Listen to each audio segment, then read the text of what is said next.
The lights above flickered a little as people walked down the airplane aisle on Flight A9113 to Tokyo. You could hear people talking, suitcases rolling, and soft voices making announcements. All the sounds blended together like soft music, especially for people who travel a lot. Keanu Reeves was standing quietly near Gate 23 before getting on the plane. He was wearing a simple black hoodie, old jeans, and had a plain leather backpack. He looked like a regular person, not someone famous. But even though he didn't try to stand out, something about him felt important. Some people looked twice and whispered to each other, "Is that Keanu Reeves?" But he didn't say anything. He gave small nods and looked thoughtful, like he was thinking about something far away. He got on the plane late on purpose. Being famous taught him that going in early made people stare too much. So he waited until most people were in their seats before walking to the plane. The tunnel led to the fancy part of the plane, where the seats were big and soft. A flight attendant, neat and calm, smiled at him and looked at his ticket. But then she frowned a little. "Oh, I think you went to the wrong section. Coach is back there," she said. Her smile got tighter. Keanu kindly handed her his ticket and said, "I think I'm in seat 2A. She looked at the ticket again and seemed confused. It was like she couldn't believe someone who looked like him could sit in such a fancy seat. "Please wait a moment," she said in a stiff voice. She called another flight attendant. Just then, a woman in high heels and a fancy cream-colored outfit came walking up. She had a small designer bag and acted like someone who always got special treatment. Her hair was tied back perfectly. She looked at Keanu standing by seat 2A and made an angry sound. "This was supposed to be my seat," she said loudly. Then she looked at the flight attendant. "There must be a mistake. I'm not sitting next to that." She stopped, not saying the rude word she was thinking. Keanu turned to her and nodded. "If it helps, I'm happy to switch." "No problem." He stepped back and pointed to the aisle. But the flight attendant stopped him. "Mr. Reeves," she said. Now her face has changed. She finally knew who he was. Her cheeks turned red. I didn't know." "It's okay," Keanu said. "I don't mind." "No, sir." "That's not needed," she said quickly. Then she turned to the woman behind him. "There's no mistake. This is Mr. Reeves's seat." The woman's lips pressed into a tight line.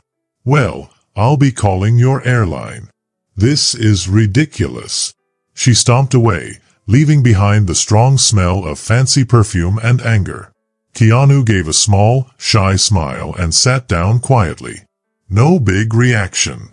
No anger. Just calm and kind. A few rows behind, a man in his 30s recorded the scene on his phone.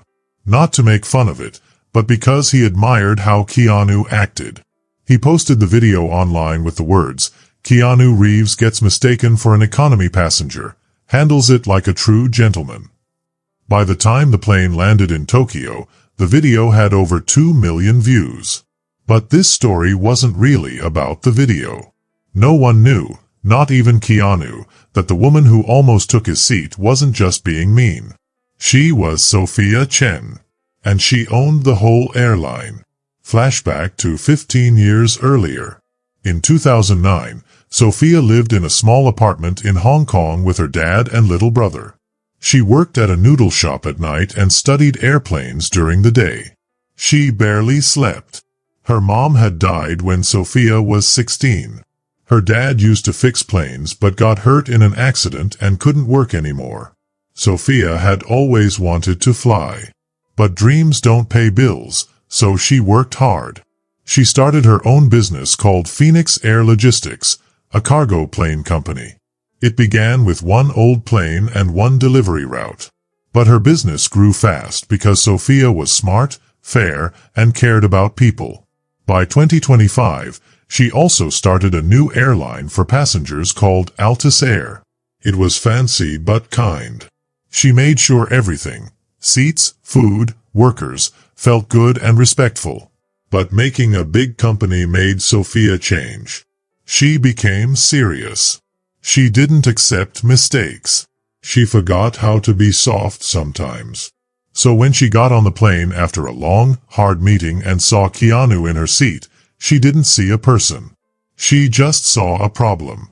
She didn't know that Keanu was a kind man who rode the subway even after becoming rich. A man who gave his seat to pregnant women. A man who gave money to sick kids but never told anyone. But she would find out. Back to present-day Tokyo. After the plane landed, Keanu moved through the airport quietly. He didn't take pictures with fans. He just waved kindly and got into a car. But Sophia kept thinking about what happened. That night, she watched the video online. She saw her own face, the way she spoke, and how the flight attendant's face changed. She felt embarrassed. Really embarrassed. She called her helper. Find out where Mr. Reeves is staying. I need to say sorry. This was the beginning of something new, a story about kindness, respect, and learning to be better. Later that night, in a peaceful hotel called Ryoti Tsukino, Keanu sat alone at a low table. There were soft lights, a koi fish pond, and the gentle sound of water. He wasn't there on vacation. He had meetings all day, some about a new movie and some about a secret project to help kids with mental health. Keanu liked doing good things quietly. He didn't like showing off. Tokyo, with its quiet and peaceful places, felt right for him. But he still thought about the woman from the plane. Something told him she wasn't just a rich, rude traveler. The way she looked at the seat, it felt like she believed it belonged to her. Maybe it did. He poured another cup of tea and smiled a little. Meanwhile, across the city, Sophia was walking around her hotel room. She always thought she was good at understanding people. But on that plane, she had judged someone the wrong way. And it wasn't just anybody. It was Keanu Reeves, a kind man that so many people respected. The helper came in. We found where he's staying. He's at Ryoti Tsukino until Wednesday. Sophia stopped.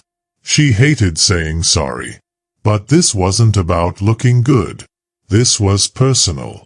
I'm going tomorrow, she said. No assistants. No cameras. Just me.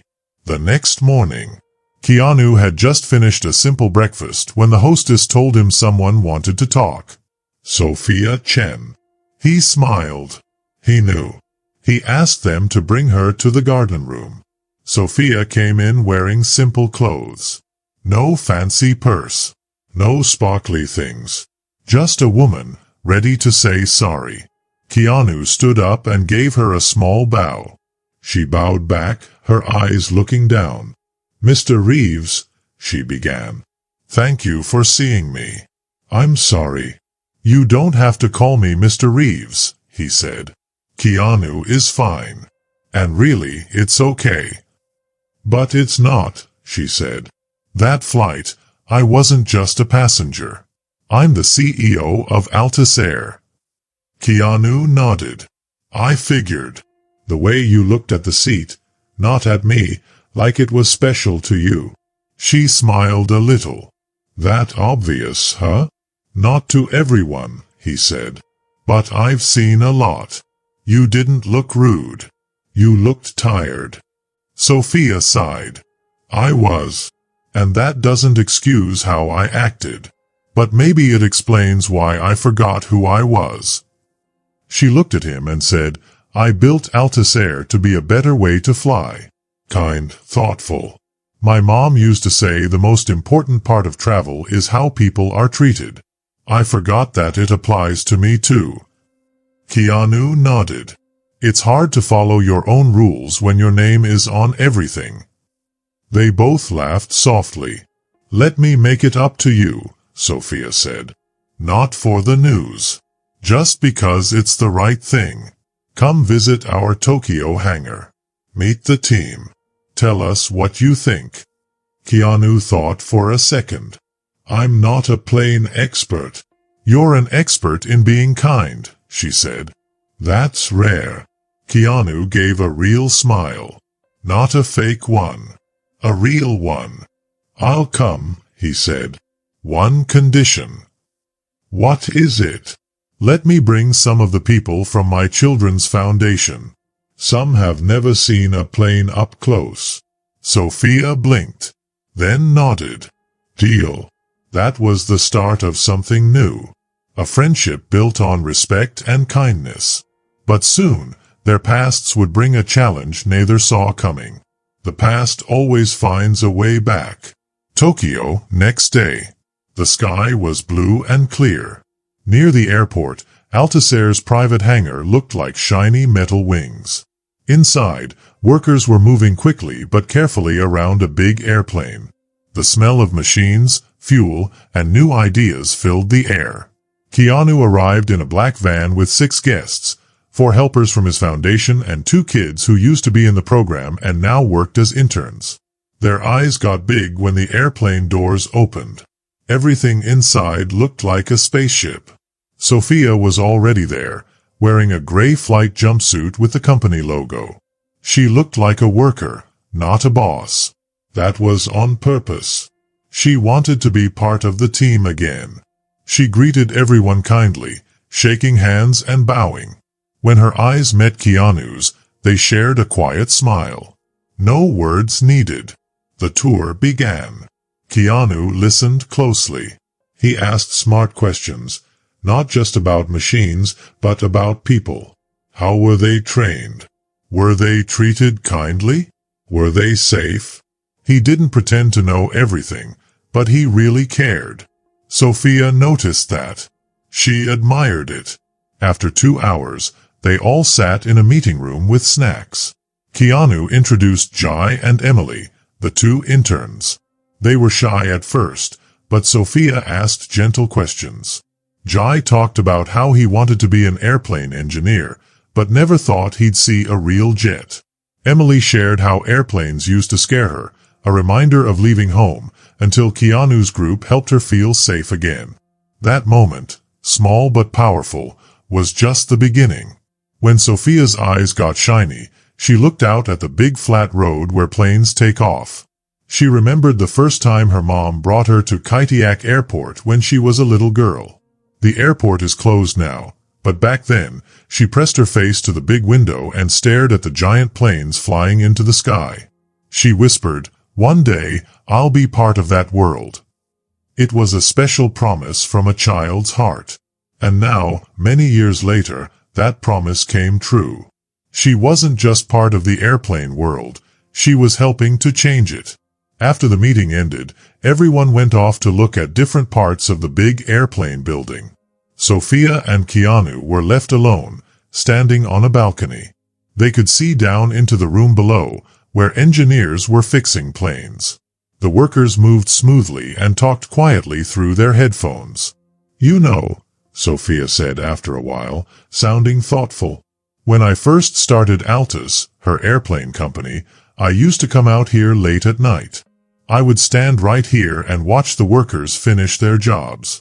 I told myself, if they went home smiling, I was doing something right." Keanu looked down at the workers, then looked back at her. "Do they still smile?" he asked. She stopped for a moment. "Some do. Some don't," she said. "I got so busy with numbers and growing the company, I forgot to notice. When people stopped smiling, I just thought they were tired, not sad." Keanu nodded slowly. "Success can feel very lonely when you lose the heart of it," he said. She turned to him. "You say that like you know how it feels." Keanu gave a small smile.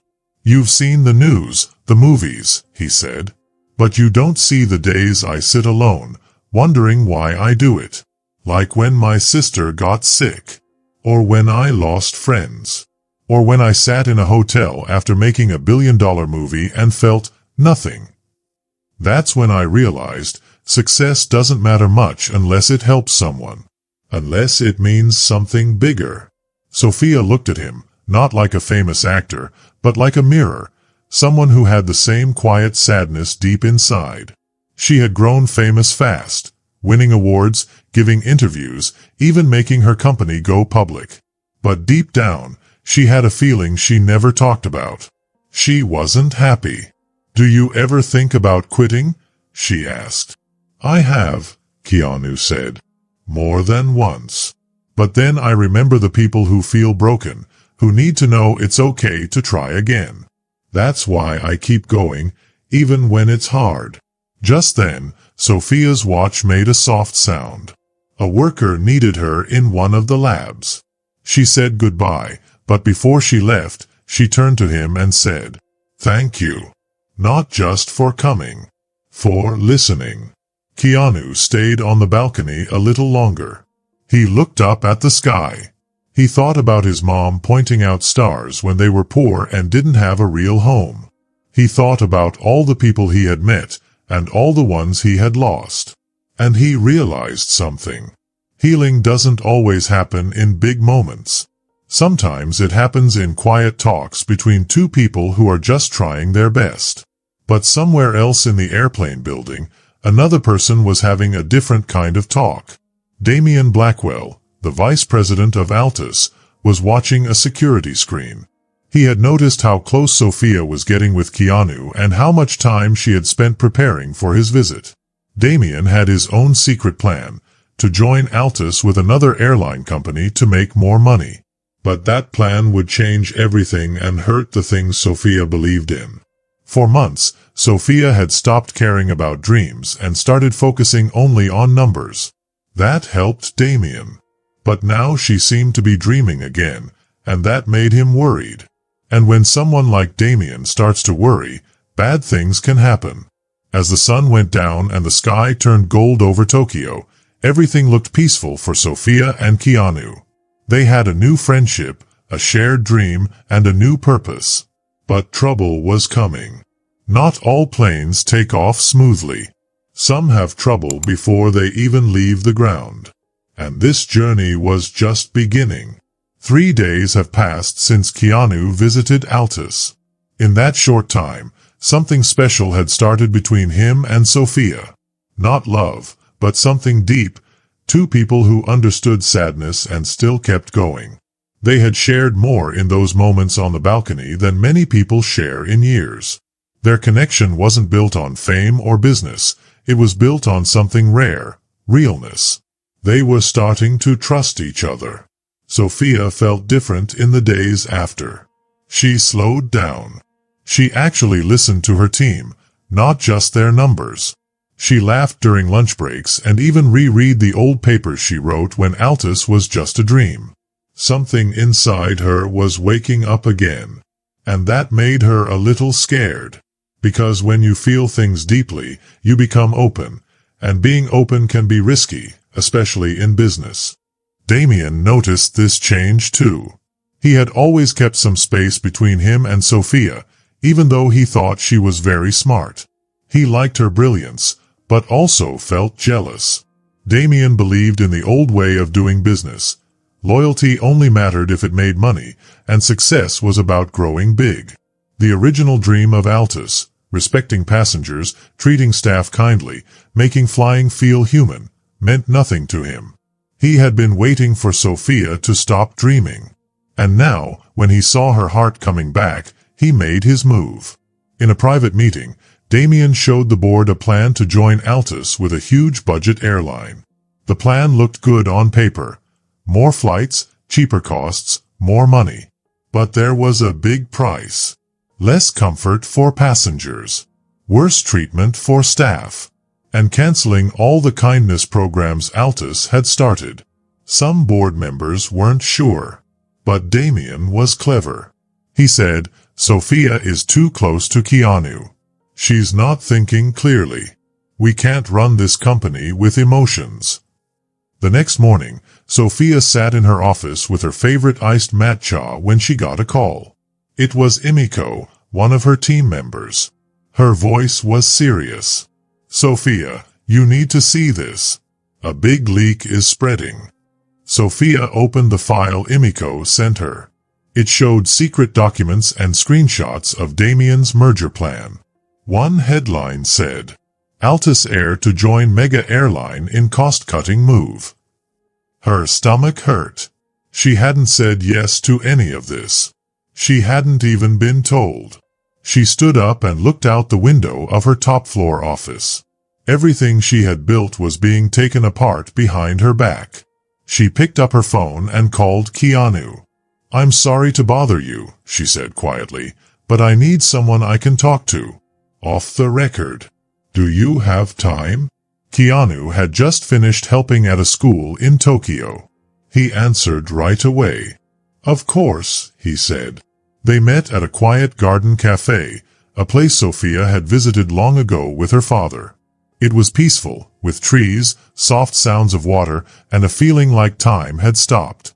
Sophia told Keanu everything. About the secret plan. The board. Damien's betrayal.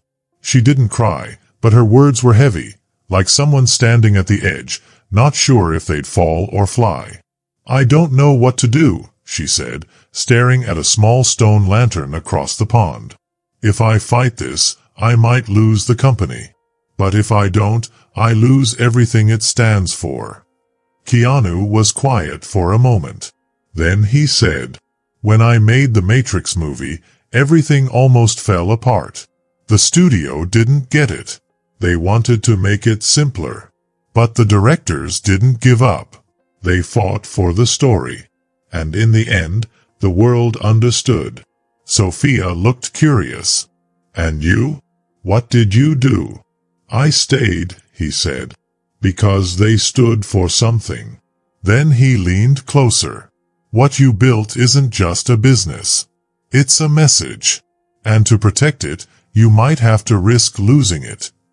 Sophia felt her throat tighten. She had always been smart, always careful. But now she knew what was missing. Bravery. Not for the investors. Not for the money. But for the little girl who once dreamed with her face at the airport window. "I need to call a board meeting," she said. "And this time, I'm not going in as the CEO. I'm going in as the founder." Keanu smiled. "Then I think they're in for a surprise." 3 days later, the big meeting room was full.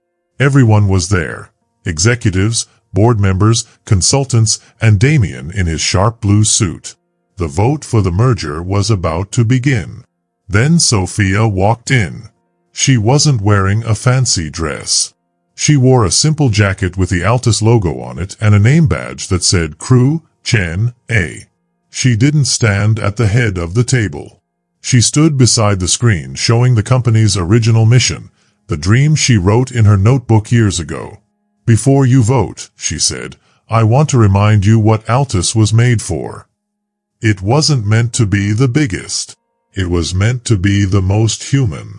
To prove flying can still be full of respect. And I won't let that be sold for a few more dollars." Some people looked uneasy. Others nodded. She turned to Damien. "I respect your hard work, Damien. But this plan goes against everything we promised. And as of this morning, I'm using my founder's veto. The one written in our rules in 2016. Damien looked shocked. That rule was just symbolic. "It's also legal," she said, handing out papers. "It gives me the right to block anything that breaks our values. And I'm blocking this." People whispered. Damien's jaw tightened. He said nothing. The room was changing. The power was moving back to Sophia. "If anyone here wants a different path, you can leave," she said. "But I'm staying. And I'm going to rebuild this company the way it was always meant to be, with people who believe in more than just money." As she left, she sent a message to Keanu. "We kept the soul intact." He wrote back a few minutes later. "Then you've already won." But the story wasn't over. Even after a big win, trouble can still hide in the shadows. He changed his plans quickly in Tokyo. Sophia was getting ready for an important meeting. She had carefully chosen everyone who would attend. These were people she thought could become great leaders. They weren't caught up in the big company politics, and she saw in them the same drive she once had. She believed this group would help her build something strong. But underneath her hope, she felt very tired. Not just physically tired, but emotionally too. Sophia had been working really hard for almost 10 years. She had been in charge of big decisions, growing the company, and just trying to survive in a tough world. Now, as she tried to get back to the company's true purpose, she was starting to feel the weight of all those years of hard work. She began to wonder if she could keep going, alone. Could she continue to fight for her ideas in a world that cared more about numbers than feelings? One night, Sophia sat alone on the roof of Altus Tower in Tokyo, looking out at the city. It was a huge city, full of people who were always moving, each person with their own challenges. She held a cup of tea, and the steam rose like questions she didn't have answers for. The wind was cold on her jacket. She sat in silence, not as the CEO, but as a woman who just needed a moment to breathe. Then her phone buzzed. It was a message from Keanu. "I'll be landing Tuesday afternoon. Would love to visit the garden again if you're free." Sophia stared at the message for a moment and then replied, "Tuesday evening, same spot. I'll bring the tea." 2 days later, they met in the garden again, just like before. The leaves on the trees were starting to turn colors, showing that autumn was coming. They talked easily, sharing stories about books, movies, and their favorite quiet places in cities. Slowly, the talk turned to deeper things. Sophia said softly, "I don't know if I'm strong enough to carry all of this forever." Keanu looked at her with a gentle smile. "You don't have to carry it alone," he said. "The world tells people in charge that they have to do everything, but that's not true. Leadership is about trust. It's about letting others help you carry the vision." Sophia looked at him, unsure. "But what if they drop it?" she asked. "Then you pick it up again," Keanu said. "But at least you'll know they tried." His words felt true to Sophia, not as advice, but as something deeper. He wasn't trying to fix her, just reminding her that she didn't have to pretend to be strong all the time to really be strong. When the seminar started, Sophia watched as the team members she had chosen arrived. They looked excited but nervous. When Keanu stepped up to speak, he wasn't wearing anything fancy. He was just in a simple dark jacket and shirt. He didn't start by talking about his career. Instead, he told a story. He talked about the first time he failed an audition, the first time he watched someone close to him die, and the first time he wondered if anything he was doing mattered. Then he spoke about people who had helped him, strangers who were kind when he needed it most. He said those moments, small and quiet, became his guide in life. His last words were, "The strength of any journey isn't in how fast you go, but in how honestly you travel." The room was quiet when he finished. Then everyone clapped. Not in a loud way, but with real feeling. Sophia, watching from the side, felt a change in the room. She stepped up to speak but didn't read the speech her team had written. Instead, she said what was in her heart. "We build airlines," she said, "but what we're really building is trust. Trust between strangers, between cultures, between the sky and the ground. And if we're going to ask the world to trust us, we have to trust ourselves first, not just as workers, but as people." When the seminar ended, many people stayed behind. Some went to talk to Keanu, and others stood quietly, not wanting to break the special feeling in the room. Altus, the company, felt more like a group of people with a shared belief than just a business. But not everyone was happy. In a dark office down the hall, Damian Blackwell watched the seminar on his screen. His jaw was tight. He had underestimated Sophia. She wasn't just resisting change, she was changing the whole company. If he didn't do something soon, she would have too much power. So, he made a plan to attack her, not through meetings or presentations, but by trying to hurt her reputation. Damien secretly met with a reporter known for writing bad stories about powerful people. They worked together to write an article about Sophia. It said she was making bad decisions, acting crazy, and getting too close to a famous actor like Keanu. The article didn't say anything directly, but it made people question Sophia's judgment. When the article was published, it spread quickly. People in the company started asking Sophia questions. She got a lot of emails and phone calls from investors and reporters. The story was everywhere. Sophia sat at her desk, reading the article over and over again. It hurt. It wasn't just about her work anymore. It was about her as a person. The words made it seem like she wasn't trustworthy. She had faced challenges before, but this was different. This attack came from someone who used to support her. She picked up the phone and called Keanu. He was in Kyoto, but when he saw the article, he called her right away.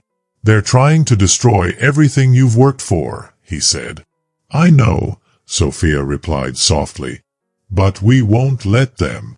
She didn't say much else, but after a moment, she told him, "I'm having a press conference tomorrow morning." Keanu sounded worried.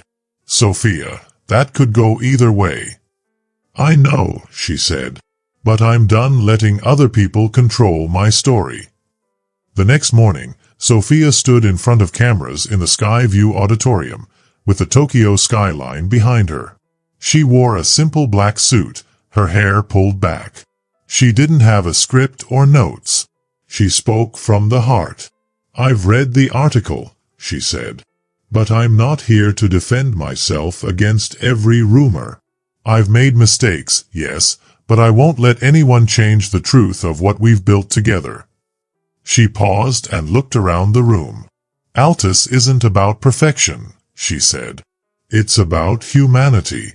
It's about treating everyone with dignity, no matter who they are or where they sit on a plane." She looked toward the back of the room, where Keanu stood quietly, watching her with pride. "I'm not ashamed of my time with Mr. Reeves," she said, "because what we've shared isn't a scandal. It's the truth. It's about integrity, about holding on to what matters even when it's hard." She finished with, "If my leadership seems emotional, it's because I care. And if that disqualifies me, so be it. I won't trade compassion for power. I won't apologize for having a heart." When she finished, she didn't wait for applause, but it came anyway. First, quietly, then louder, like a wave. It wasn't from the reporters or the officials. It came from her employees, people who had worked with her from the start. Some had tears in their eyes. Later that day, Damien Blackwell quit his job. The company accepted his resignation quietly, relieved to avoid any more trouble. That evening, Sophia and Keanu stood together on the rooftop again, looking at the clear sky. "You didn't just survive," Keanu said. "You burned through it." Sophia smiled, but not with pride, more with relief. "Only because I wasn't alone," she said. Keanu looked at her softly. "You never had to be." They stood in silence, a peaceful silence. This story didn't end with applause or headlines. It ended in something stronger: quiet respect, earned dignity, and the invisible strength to move forward. Above them, a plane flew through the night sky, and for the first time in a long while, both Sophia and Keanu looked up. Not with worry, but with peace. They had not only learned how to take flight, they had learned how to stay grounded while doing so. If you liked this story, tell me in the comments. Don't forget to subscribe for more fun adventures and mysteries. Thanks for watching. See you in the next video.